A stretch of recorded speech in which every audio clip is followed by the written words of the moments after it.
This is the plaintiff, Robert Fulmore.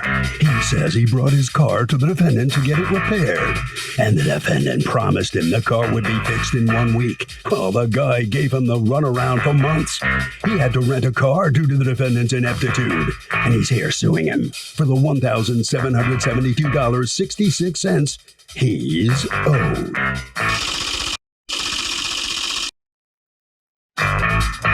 This is the defendant, Tommy Thorndike. He says the guy blew out the engine on a car he sold him, and he did everything in his power to find him a new engine during the pandemic. This was no easy task. It was his top priority. But sometimes there are factors which are simply out of his control, so he owes nothing. He's accused of taking way too long.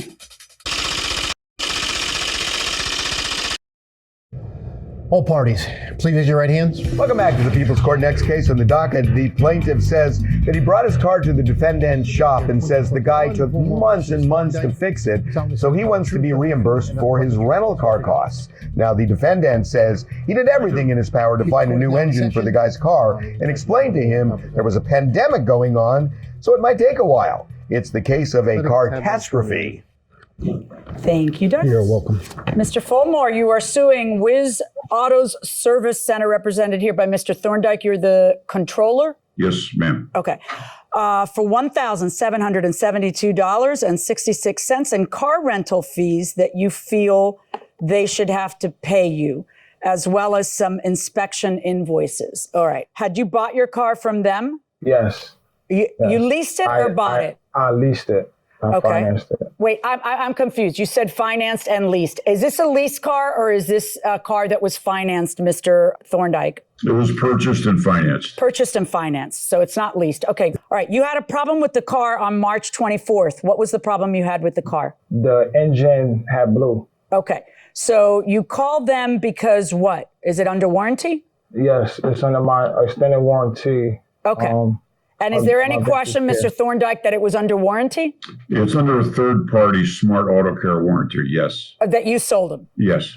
All right, so then what happens? You take the car over there and what happens? I had it towed over there and I got a text back saying that the engine needed to be replaced. And you had been driving it for how long?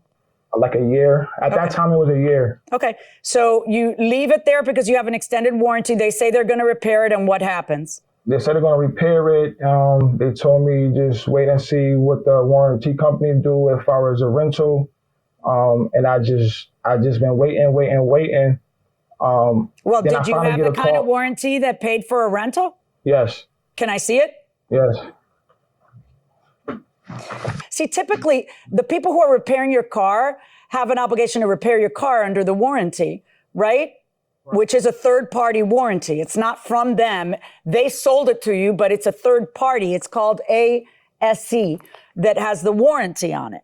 Now, typically, they wouldn't pay for rentals during the time it's getting repaired. So where did you get the idea that they would pay for a rental or they should pay for a rental? The adjuster through the contract, through my contract, they told the adjuster that they approved for 2 days rental, and that they can you prove anything you're saying right now? Yes, there's a smart auto care pay stub that they had paid for the rental. That's the warranty. That's what they covered, the two days, $50 a day. So they covered 2 days of rental. You received that from the warranty company, but you believe that the auto service center needs to pay for the rest of your rental. Right. Okay. Yes, right. yes, So, yes, Mr. Fulmore, on what theory would Whiz Auto Service Center have to pay for your rental? Because they took too long. They told adjuster Kim Denota, the lady that was conducting my case, she told me, they told the adjuster that it would take up to 14 hours to complete the job. 14 hours? It takes 14 hours to get a return phone call. And then you're lucky. That's ridiculous. Of course, you're not going to get a new engine in 14 hours. No. Look, everything takes longer. I had a car that was in from June 5th till October something because I couldn't get the part. So believe me, I sympathize with you. Okay? But on what theory do they have to pay your rental fees just because, COVID exists? There's a worldwide pandemic and it's hard to get parts and it takes a little longer. And on what theory does that obligate them to pay your rental car fees? That's what your warranty's for. And typically, like if I get insurance and my insurance only lets me get $100 for the car, I don't turn around and then sue somebody else because somebody's got to pay more than that when I'm only entitled to 2 days.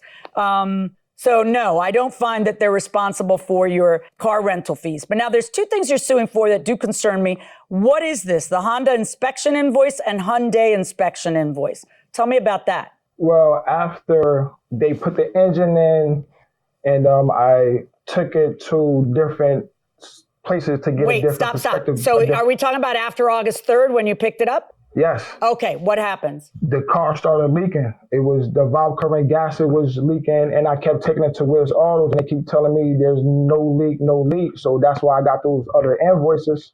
Okay, so that happens on September 16th, and then you take it to two other places said there was a leak, right? Yes. And the two other places are Hyundai and Honda.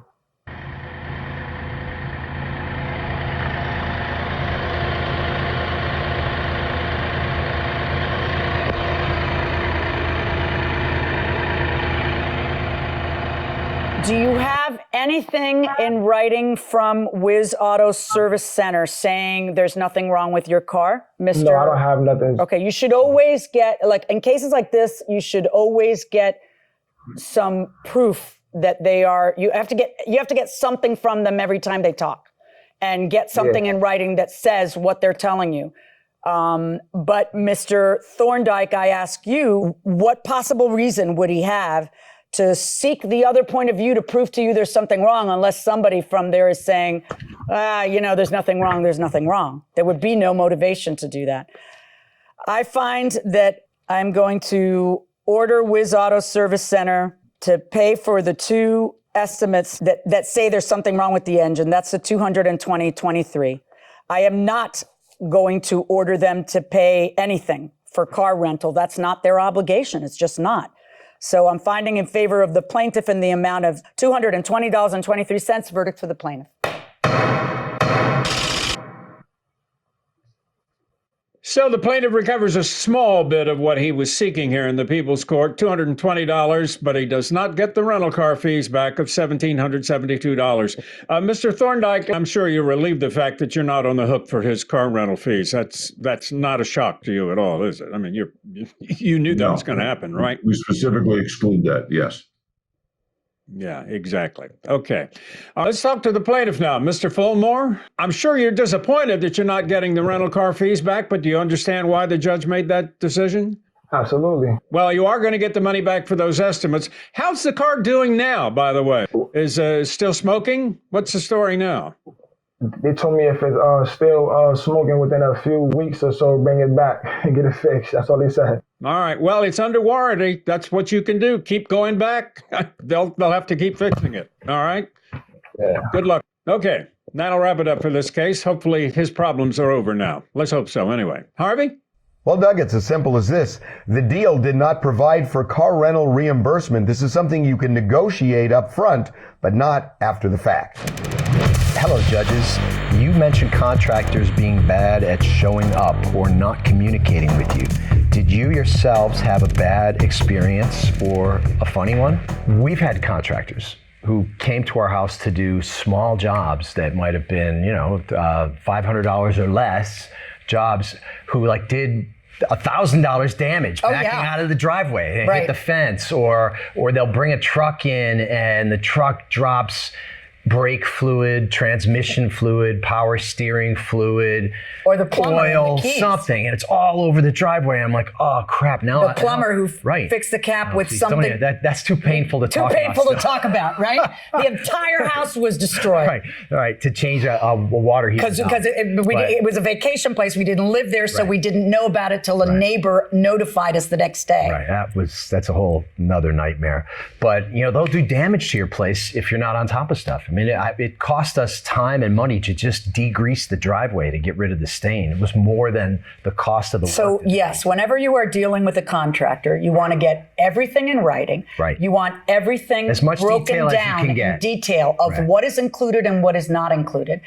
And most importantly, you gotta hold back some cash. Yes. It's gotta be enough to make it hurt, to make it worthwhile, to make them feel invested in making sure the stuff gets done right. So that last payment, kind of hold on to it until you walk through the stuff and you say, yeah, that looks pretty good. And then boom, hand over the money. Right. And if you're really interested in them being licensed and bonded and not just saying that later, then make sure that you are interested, that you see that they're licensed and bonded. That'll do it today. We'll see you tomorrow on the People's Court.